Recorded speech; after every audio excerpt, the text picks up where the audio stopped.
स्वागत आहे मित्रांनो आजच्या ब्लॉगमध्ये। सिंहगडला आम्ही गेलो होतो आणि तिथं किरणने घेतला होता 100 रुपयाचा रेनकोट। ते रेनकोट काय फार चालणं झाले, तिला काय त्याची क्वालिटी आवडलेली नाही आहे। तसं पण 100 रुपयामध्ये कोण आजकाल क्वालिटी देतं। तर क्वालिटीचा विषय झाला डेंजर आमच्या घरी आणि त्याच्यावरून किरण म्हणाली की मला चांगलं रेनकोट पाहिजे, 1000-2000 रुपयेवाला रेनकोट पाहिजे। आता आम्ही रेनकोट घेण्यासाठी बाजारात चाललेलो आहे आणि बघूया रेनकोट कितीचं आवडते आणि हे चंदन मला कितीचं लागतं आज रेनकोट घेताना। तर रेनकोट तर घ्यायचं आहे आम्हाला। आणि किरण कितीचं रेनकोट अपेक्षित आहे तुला? हां कितीचं काय? लवकर बोलायचं, वेळ नाही माझ्याकडे, पनवेलला जायचं लवकर। कट्टी मी तुमच्याशी नाही नाही कसलं कट्टी। तर थोडं फ्रेश होतो आणि मग आपण रेनकोट घ्यायला जाऊया काय? तर चला फ्रेश होतो थोडं आणि भेटूया लवकरच बाहेर जाऊन।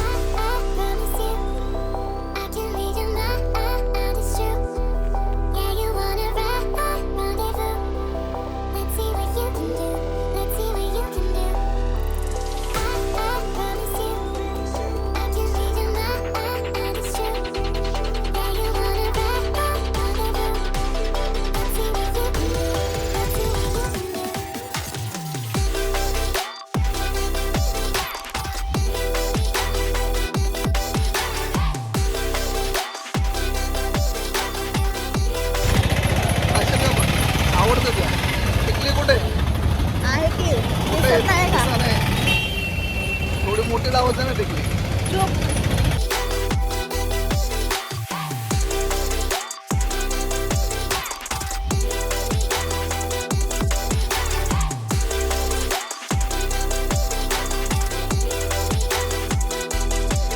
तर मित्रांनो रॉंग वे मधून जाण्याऐवजी आम्ही पाठीमागचा रस्ता निवडला, कारण कसं रॉंग वे मधून गेलं ना तर पोलीस धरती पुण्यामध्ये।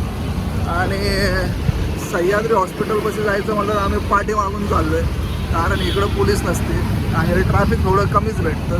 आणि ट्रॅफिक कमी भेटले की आपण थोडं लवकर जातो, लवकर गेलं की लवकर पोचता येतं, त्रास कमी होतो आणि कसं लवकर चार्जेस वगैरे लागत नाहीत। तर हा आहे सह्याद्री हॉस्पिटलच्या पाठीमागचा रस्ता। इथं बरेच हॉस्पिटल आहेत, ते तुम्ही बिल्डिंग बघू शकता, हे पण हॉस्पिटलचीच बिल्डिंग आहे। आणि इथं आसपास दवाखाना वगैरे भेटून तुम्हाला, दाताचा दवाखाना दिसतोय समोर, स्त्रीरोग तज्ञ पण दिसतोय इथे। पण आता आपण पुढं चाललेलो आहे आणि लवकरच सुदामाच्या पोहेपाशी पोहोचत, लवकरच आपण सह्याद्री हॉस्पिटल क्रॉस करून सुदामाच्या पोहेला पोहोचत आहोत।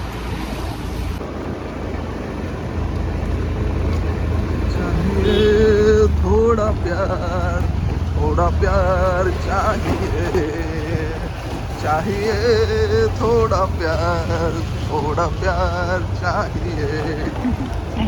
और ये हम सह्याद्री हॉस्पिटल के आसपास आहे आणि हे आपण सह्याद्री हॉस्पिटलच्या जवळ आलो। याला क्रॉस करून थोडं आपण पुढं जाणार आणि फारच मोठी बिल्डिंग आहे बघा सह्याद्री हॉस्पिटलची, असं की आम्हाला पार वाकवावं लागतो वरच्या बाजूला। आणि हे आपण आलो इथे, हे सुदामाचे पोहे, इथंच कुठं तरी या बघा।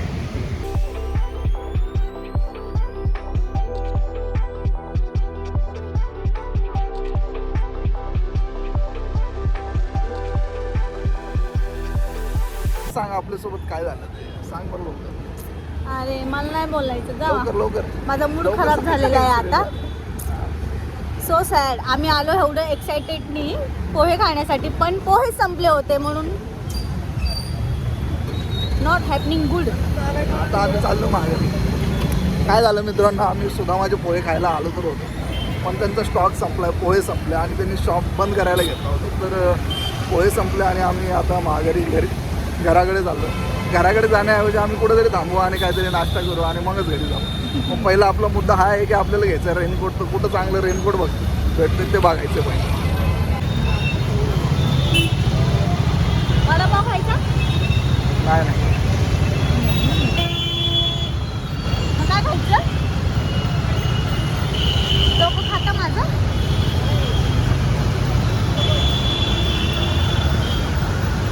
पाणीपुरी खायची? नको।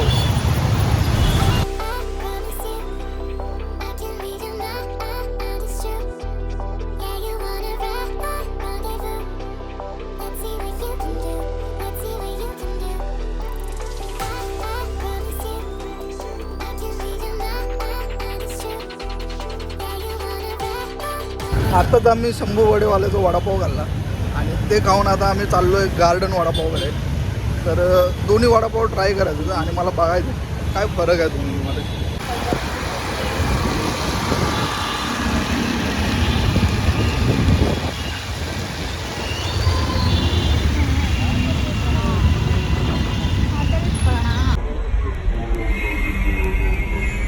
किती नाटकं असतात ना तुमच्या मुलींचे?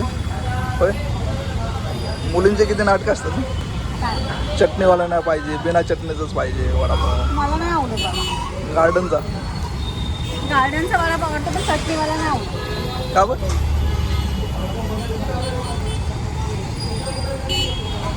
का नाही आवडत चटणीवाला? अरे लय गरम आहे. लय गरम आहे का? किती गरम आहे?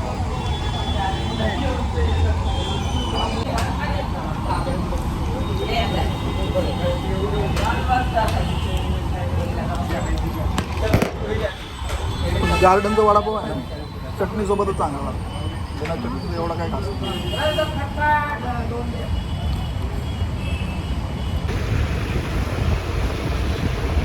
काय करायचं मग तिकडे आपल्याला? मित्रांनो, आपले 2 काम होणार होते पण त्यातलं एकच काम झालं. किरणचा रेनकोट भेटला पण माझं घड्याळ काय बारीक झालं नाही.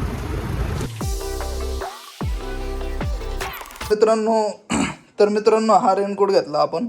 1000 रुपयाला बोलत होते पण आता किरणची बार्गेनिंग पॉवर एवढी भारी होती.